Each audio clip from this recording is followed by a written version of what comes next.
you ever received a Christmas present that didn't quite work out like the giver intended? Or maybe you were the giver and it did not work out the way you intended. Barbara's father could fix almost anything. He and her mother literally built the house she grew up in. And if craftsman made a tool, he had two of them, just in case one broke and he needed a spare while he went and took advantage of the lifetime warranty. Then she married me. The three words I fear most in the English language are "some assembly required."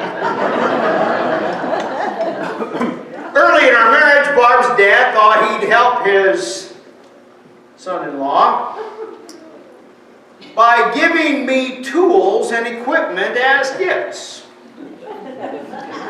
One Christmas, he gave me a set of metal ramps so I could drive our cars up them and change the oil and filter. One of our cars was an Oldsmobile Cutlass with an accelerator that was not that responsive at times. Yeah, some of you are anticipating this. I lined those ramps up with the front tires. I got in the driver's seat. I turned the key, started it up, and started inching up those ramps. Now, the car was not making progress, so I gave it a little more gas and drove right off the front of the ramp.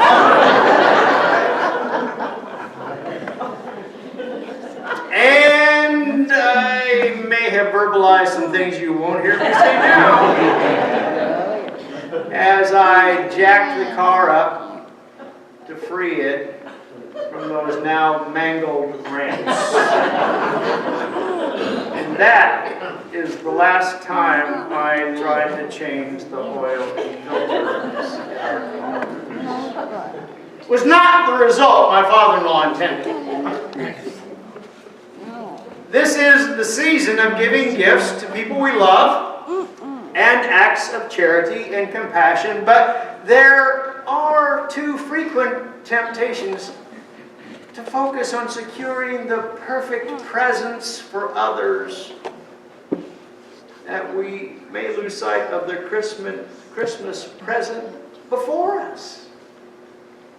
After his encounter with the ghost of Christmas past, Scrooge found himself back in his bedroom where he fell into an exhausted sleep. He woke himself up with what Dickens called a prodigiously tough snore, and he heard the bell strike one. He waited for the promised visitor, but nothing or nobody. He lay there for 15 minutes as his bedroom was filled with light. And it seemed to be coming from an adjoining room. He went to investigate. Dickens wrote, "The walls and ceilings were so hung with living green that it looked a perfect grove, from every part of which bright gleaming berries glistened. The crisp leaves of holly, mistletoe, and ivy reflected back the light as if so many little mirrors had been scattered there. And such a mighty blaze went roaring up the chimney as that dull petrification of a hearth had never known in Scrooge's time, or Marley's, or for many and many a winter season gone. Heaped up on the floor to form a kind of throne were turkeys, geese, game, poultry, brawn, great joints of meat, sucking pigs, long wreaths of sausages, mince pies, plum puddings, barrels of oysters, red-hot chestnuts, cherry-cheeked apples, juicy oranges, luscious pears, immense 12th cakes, and seething bowls of punch that made the chamber dim with their delicious steam. In easy state upon this couch there sat a jolly giant, glorious to see, who bore a glowing torch, in shape not unlike Plenty's horn, and held it up high up to shed its light on Scrooge as he came peeping around the door. was a veritable scene of abundance. "Come in!" exclaimed the ghost. "Come in and know me better, man."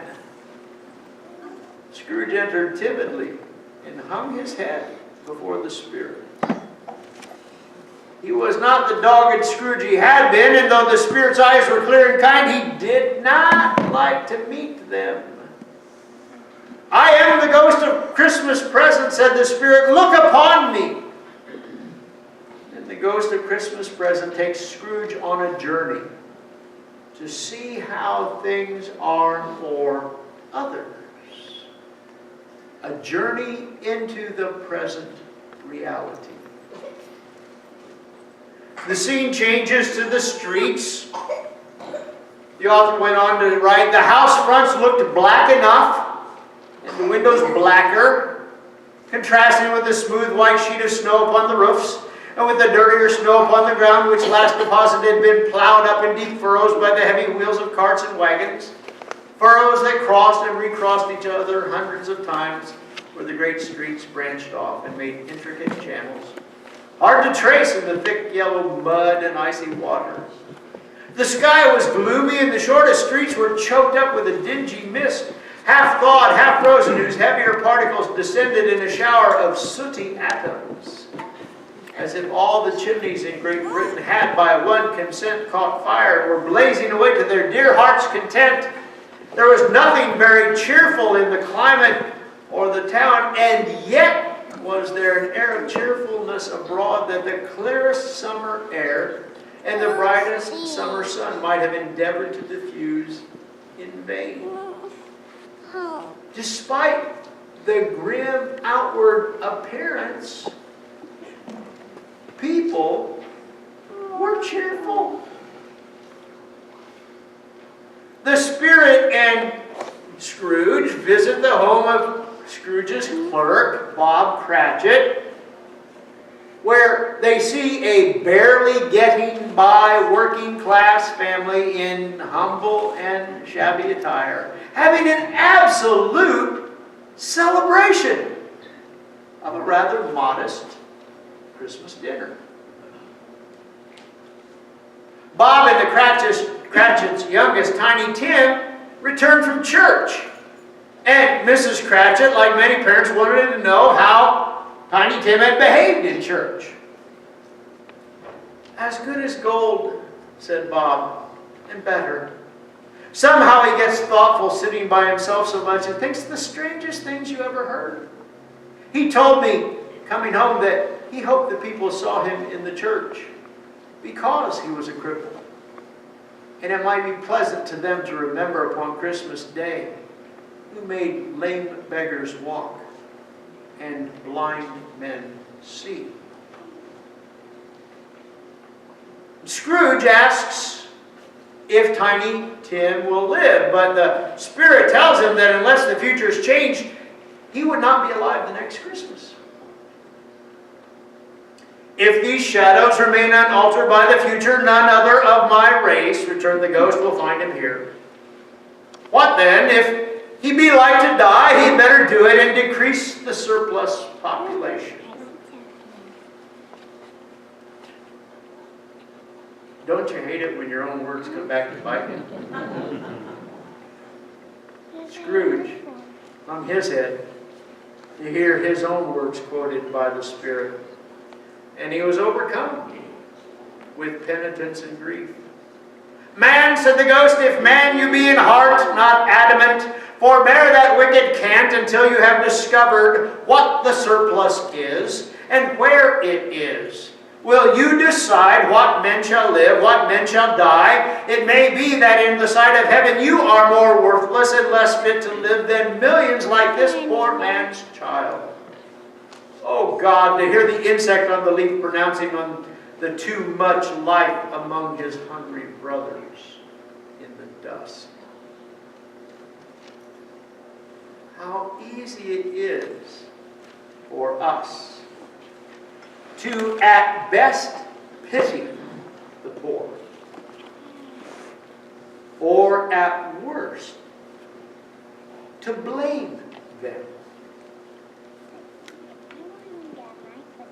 The ghost and Scrooge continue their journey, visiting other very bleak settings, such as the hardscrabble setting of miners, the loneliness of lighthouse keepers, and in each of those finding celebrations of Christmas happening even there. Then, after observing the Christmas celebration at his nephew's house, the ghost of Christmas Present insists that Scrooge get a good look at what was under his robe. They were a boy and a girl. Yellow, meager, ragged, scowling, wolfish, but prostrate too in their humility. Where graceful youth should have filled their features out and touched them with its freshest tints, a stale and shriveled hand like that of age had pinched and twisted them and pulled them into shreds. Where angels might have sat enthroned, devils lurked and glared out menacing. No change. No degradation, no perversion of humanity in any grade through all the mysteries of wonderful creation as monsters half so horrible and dread. Scrooge started back appalled, having them shown to him in this way. He tried to say they were fine children, but the words choked themselves rather than be parties to a lie of such enormous magnitude. Spirit, are they yours? Scrooge could say no more. They are man's, said the Spirit, looking down upon them. And they cling to me, appealing from their fathers. This boy is ignorance. This girl is want. Beware them both in all of their degree, but most of all beware this boy, for on his brow I see that written which is doom, unless the writing be erased. Deny it, cried the Spirit, stretching out its hand toward the city. Slander those who tell it ye. Admit it for your factious purposes and make it worse and bide the end. Have they no refuge or resource, cried Scrooge. Are there no prisons? Said the Spirit, turning on him for the last time with his own words. Are there no workhouses? And the bell struck 12.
Like Scrooge, Christmas can give us the gift of perspective if we pay attention to what is present.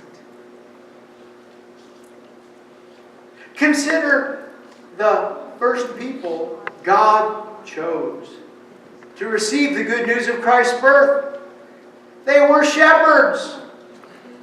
They were members of a humble and poor community.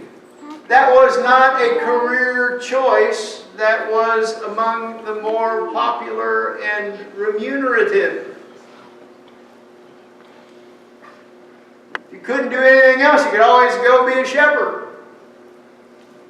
And shepherds are probably not the most eloquent spokespeople for a worldwide movement.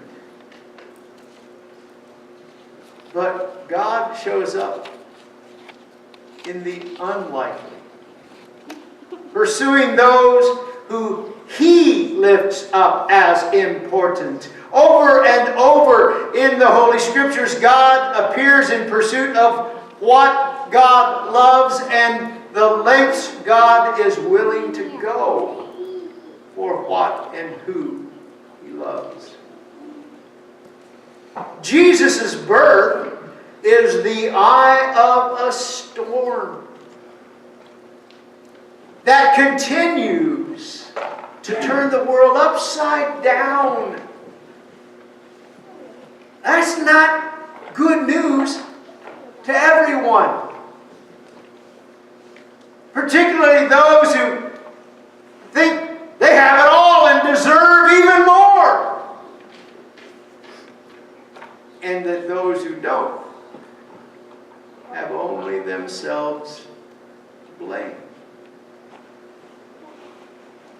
Think about the paranoid reaction of King Herod in our gospel lesson this morning. The Magi had come and they told Herod that they'd come to worship the king, the newborn king of the Jews. And Herod, the paranoid king, sent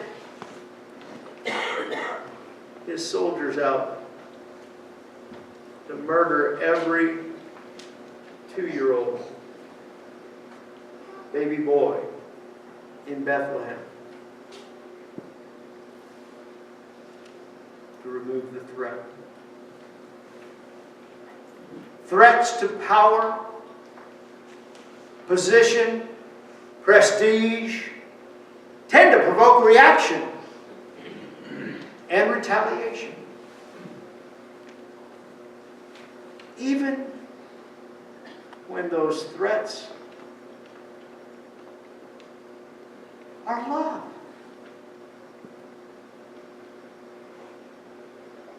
Jesus came so that we might discover and share abundant and everlasting life.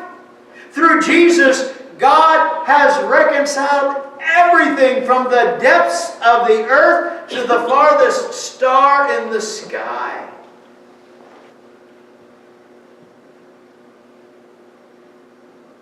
May we all open our eyes to the abundant gift we have been given in Jesus Christ's birth. And may we all meet the challenge to pass that abundance on to others during this season and throughout the year. So celebrate the season. Fill your cup with good things. And share God's goodness with the world. God bless us. Everyone. Let's stand and sing.